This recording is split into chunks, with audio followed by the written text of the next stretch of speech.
jaga lisan kita. Karena bisa jadi perkataan yang enteng yang keluar dari mulut kita, dan perkataan itu dimurkai Allah, ini akan malah mengantarkan kita ke neraka kelak. Gitu, Fit.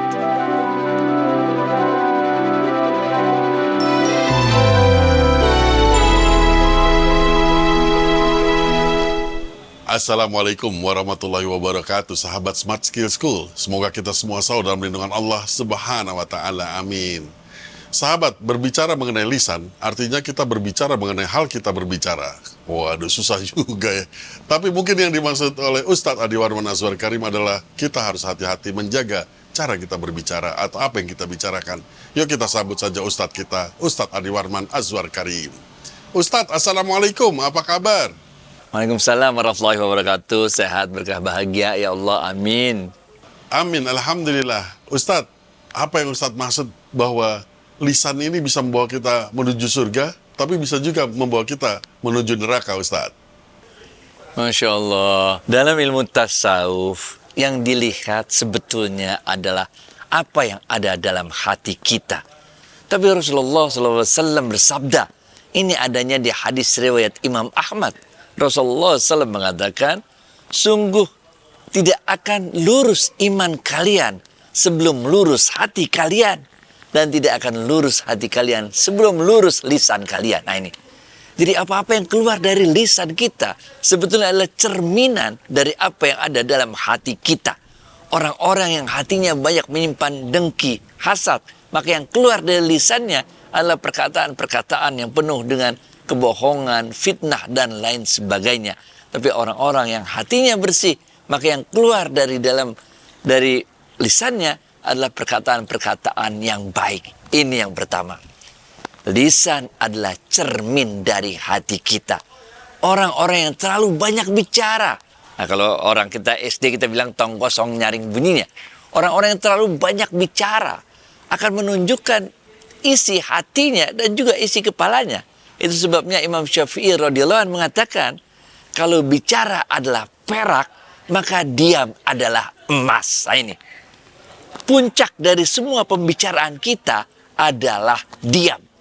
Itu sebabnya ketika kita menyampaikan dakwah-dakwah ini, kita harus ada jedanya supaya orang tahu kapan sesuatu itu memang patut kita berikan penekanan, pentingnya apa yang akan kita sampaikan dan apa yang menjadi penjelasan dari itu semua. Jadi ini penting sekali. Menjaga lisan itu penting sekali, karena Imam Syafi'i mengatakan kalau bicara adalah perak, maka diam adalah emas. Lisan kita adalah cermin dari hati kita. Yang berikutnya Rasulullah SAW juga mengatakan, ini hadis riwayat Imam Bukhari. Kalau kalian bisa menjamin untukku, kata Rasulullah SAW, kalau kalian bisa menjamin untukku yang berada di antara dua janggut kalian, artinya antara kumis sama janggut, artinya lisan nih, lidah, bibir, benar gak? Dan menjaga apa yang ada di antara dua kaki kalian, artinya kemaluan.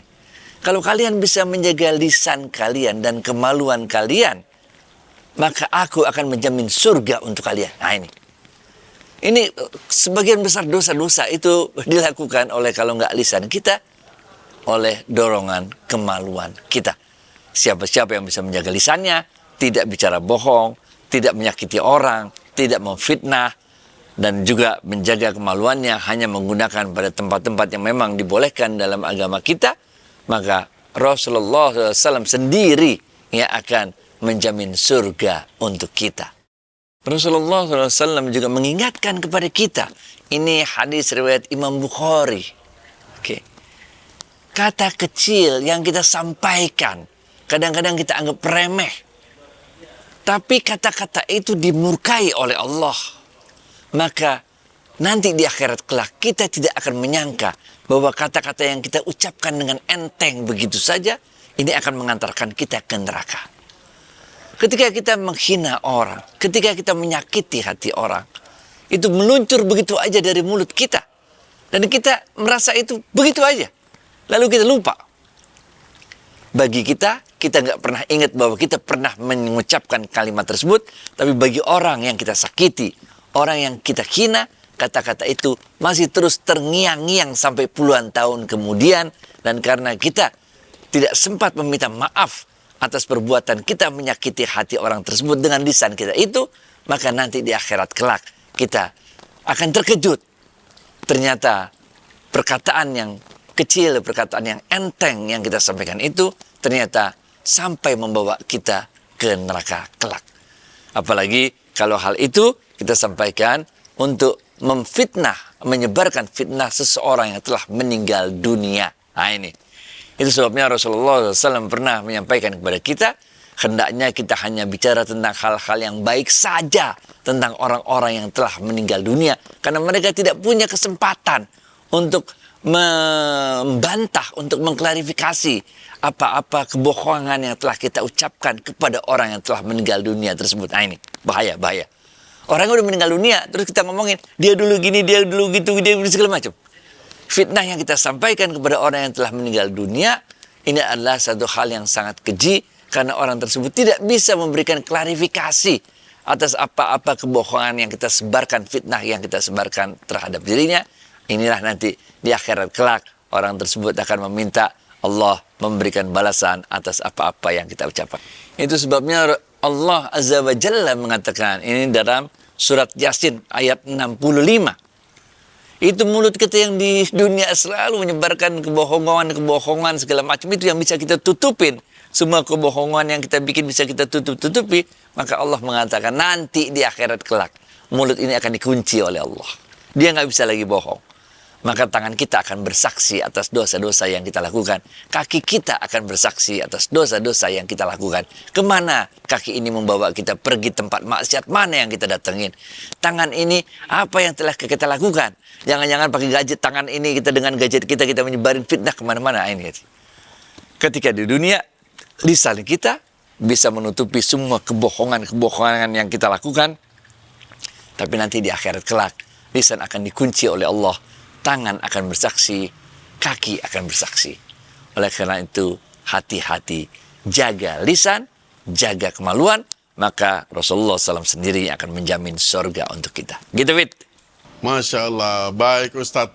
Ustadz, apa sebaiknya dalam kehidupan kita sehari-hari itu dalam menjaga lisan kita, apa yang sebaiknya kita lakukan Ustadz?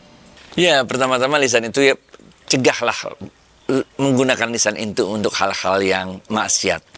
Untuk hal-hal yang menyakiti orang, memfitnah, dan hal-hal buruk lainnya.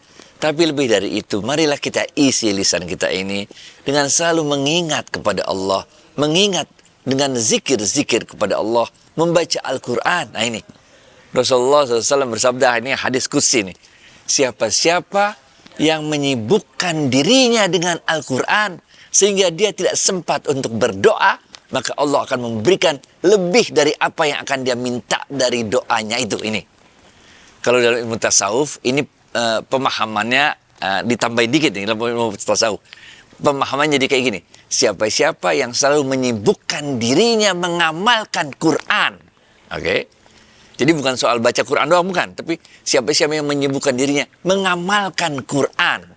Sampai-sampai dia tidak sempat untuk berdoa meminta kepada Allah, maka Allah akan berikan padanya lebih dari apa yang dia minta dalam doa-doanya ini. Jadi insya Allah kita kalau selalu menggunakan lisan kita ini untuk hal-hal yang baik, maka Allah akan jamin bagi kita kehidupan yang baik di dunia dan di akhirat. Gitu, Fit. Baik Ustadz, pertanyaan terakhir Ustadz. Terkadang di dalam kita bergaul, bertemu teman-teman, kita akan menemukan orang-orang yang selalu berbicara dan mendominasi pembicaraan. Padahal kita tahu bahwa apa yang dia bicarakan itu sebenarnya katakanlah nihil atau bohong gitu loh Ustadz. Apa yang harus kita lakukan Ustadz? Nah ini kalau dalam ilmu fikih ini ada dua. Yang pertama, kalau di dalam majelis tersebut kita dapat memberitahu kepada orang-orangnya agar menghentikan pembicaraan kosong tersebut, menghentikan pembicaraan yang penuh dengan mudarat, kebohongan itu, kita lakukan. Kita alihkan ke pembicaraan-pembicaraan lain.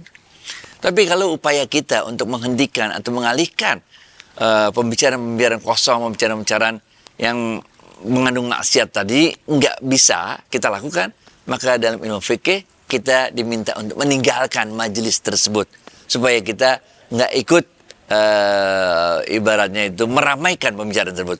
Itu orang fitnah itu, dia senang fitnah, makin semangat dia cerita tentang kebohongan. Kalau ada yang nanggepin, kalau ada yang dengerin, benar gak? Coba kalau sendiri, ya, dia malas juga, benar gak? Jadi buzzer itu juga itu, kalau makin banyak yang klik, makin senang dia. Tapi kalau nggak ada yang klik kan dia malas juga, benar gak? Wah, udah bohong-bohong nggak ada yang dengerin. Bener. Jadi ini coba kita sama-sama fahami dan kita laksanakan lah. Gitu, Fit. Baik Ustadz, sekarang kita tahu apa yang harus kita lakukan apabila dalam situasi seperti itu. Ustadz, terima kasih atas waktu dan tausiahnya. Assalamualaikum warahmatullahi wabarakatuh. Waalaikumsalam warahmatullahi wabarakatuh.